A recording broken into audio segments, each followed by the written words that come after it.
I'm Coop. This is a video review of the Zombie Strike Fusefire.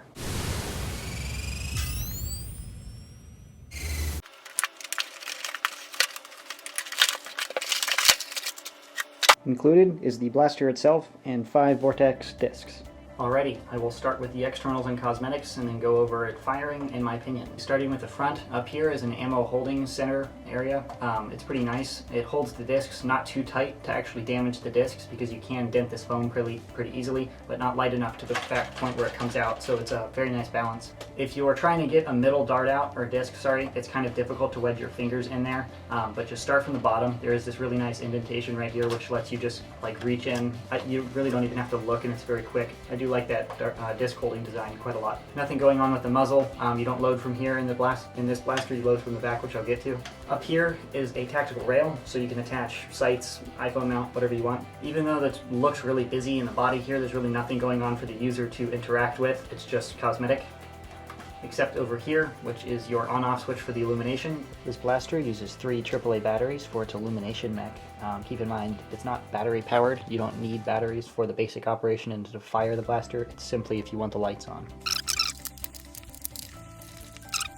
After you have your batteries in, flip it to the on position. You know it's on because these 2 green LEDs turn on at the top here. They are pretty bright, so if you're in a dark environment, you are absolutely giving away your position. But it does illuminate the inside and the barrel and the discs more importantly, so when you fire these special glow discs, they are illuminated in low light situations. If you're in a well lit area or in the daylight outside, you cannot tell they're illuminated, but it's generally, as far as I've tested, if you can see the dart with natural light, you don't need the illumination, and if it's that light, you can't tell it's illuminated.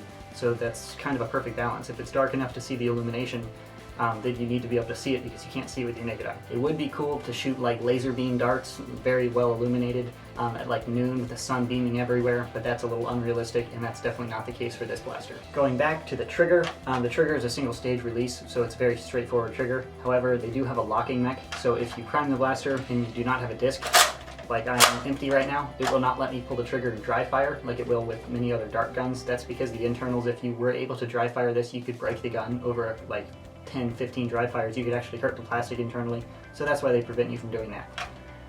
But it is kind of annoying because if you accidentally prime your blaster at the end of the day and you're trying to just empty your mag and you don't realize you're out, you're going to leave your blaster primed, which is compressing your spring, and if you leave it there for a day, or you might be nerfing once a month, that gun's going to be dead when you pick it up again. The spring's going to be weak, you're not going to be able to get the same range or the lifespan out of that blaster. So that's kind of a bummer. Make sure you just load one extra dart in and you pull the trigger, you catch your dart or whatever, and it's not primed when you put it away. The grip is pretty comfortable. It is on the smaller side physically, but it is very comfortable for a very large hand. This is where the batteries are housed, so it does sort of counterweight the blaster, but it is still not super back heavy by any means. It's comfortable, pretty smooth, with the exception of these 2 ridges up in here where like the little V of your hand would touch. It is pretty uncomfortable after a while. It's not a very heavy draw weight, so it's not that big of a deal. It's more of a minor annoyance rather than something that should be considered or like modified. My biggest complaint with most Nerf guns when I complain about the grips is that they're too small. That's not the case. I'm an adult, I have a large hand, and it's still very easily user-friendly for someone of my size. Down here is a lanyard mount, so you can attach a lanyard to hook it onto your belt or whatever. Now to the fun bit, the loading mech and the priming mech, which is the only thing that makes this blaster really cool in my opinion, because it's really cool. I should say in theory, because it's really not well executed, which I'll get to. First, the priming handle. You have a nice, very large hole here, giggity, so you just pull back and that's how you prime the blaster. That's all the draw weight. You can smack it and hit it forward. It locked back because it doesn't have a disc in. Also have an unjamming button right here. Most Vortex blasters have that, so you can, if you're using broken or dirty discs, specifically wet, dirty discs, in my case, that's usually what jams them up. You can unjam it with that little button. This little slot in the back is where you place your discs. The internal magazine, which is housed like up here, holds 5 discs, and it is a 5+1 loading mech, which I'll show you. So you get your disc and you just shove it in back there. It is a pretty cool idea to be able to do this, but it's not very smooth and it's not very comfortable like I'm just doing now. It's easy to jam up. If I were running, getting shot at with Nerf darts, this would be annoying to do. I would not enjoy that at all. And honestly, I've only shot this like 75 times maybe just to get to know it, and my finger already is like, it doesn't hurt and it's not bleeding and it's not marked, but it's annoying. You're running your finger into plastic constantly, and that's not super comfortable. I'm not a big fan of how they executed this design, although it is a very neat design. What's happening internally here is you're getting a bunch of discs in line that are spring loaded, and when you prime this back, it has a little hole, so the springs push the discs in and they drop into the hole. It's a very cool thing, a cool idea, because you have a bunch of discs ready to go. It is a 5+1 loading mech, so you can have 5 loaded, prime the blaster, and then push another one in. So you have 5+1 in the chamber, which is 5+1 capacity, 6 darts, discs. Again, I really like the theory of this design. I'm a big fan of it. I think it's cool, it's streamlined, it's low profile for this ammo capacity, with the exception of this unnecessary bulk down here, but it's not very well executed in my opinion. It might need some lubrication or something like that. That might fix the problem, but it seems like there's a lot of plastic friction going on that makes it unsmooth. It's kind of annoying on your finger because you're constantly shoving discs in and running into the plastic.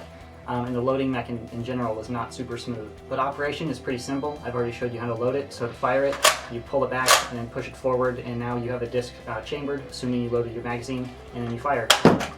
So I will show you the chronograph readings. 43.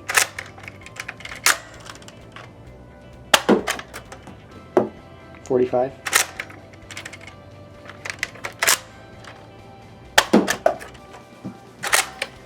44.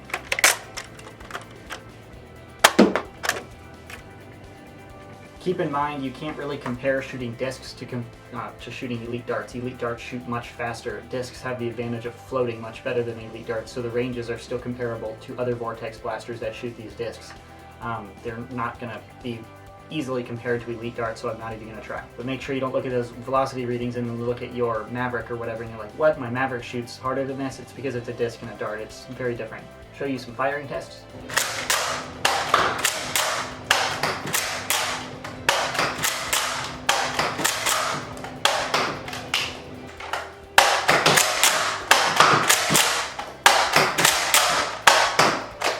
So my opinion on the blaster, unfortunately, I don't really like this blaster. It's not very well refined. I like the idea of it, and if you would have described it to me before I purchased it, I would have said, yeah, that's pretty cool. Using it, it's just not very easy to use. It jams up a lot for me. Loading is not quick by any means, especially since you have 5 discs. It would be easier to load 5 discs like the Vigilon, I believe, just shove them on in there. That wasn't a fun loading mech either, but it's better than this one. It's a cool idea in theory, but executing it was not done very well. Even once you're loaded up and ready to go, I've had numerous jams where it would just, I could feel all this plastic to plastic friction, these locks. It's a lot going on, and it's very complicated, and usually that's fascinating and that's really cool, but that's not the most efficient way to do something, and more moving parts means more things that can break and go wrong and cause friction and just be more annoying. Other than actually, firing the blaster, it's a pretty cool blaster. I like the illumination, I like this little loading thing, it's a pretty comfortable, it's a cool looking blaster. It's kind of one of those tweeners where you can't holster it and call it a sidearm, but it's not, like, it doesn't have the capacity or the rate of fire really to be a primary, so it's one of those weird ones. But I like the idea of it, but honestly, I can't recommend this to anybody unless you're a huge fan of this cosmetic or you want it for a cosplay because it looks like something or something like that. But again, that's just my opinion. I can't recommend this to anybody personally, but I'm sure somebody would definitely absolutely enjoy this blaster, just not me or anybody I can relate to easily. I have more pictures on my reviews section of my website. There's a link to this page in the description box below if you'd like to visit that for more photographs of this particular blaster or find reviews on other Nerf guns. So that's the review. Thanks for watching. Pretty regular, I should say, so it's really not a problem to prime this quickly. It's also a pretty smooth prime considering what's going on internally, so I'm pretty happy with the priming mech. Here's the trick.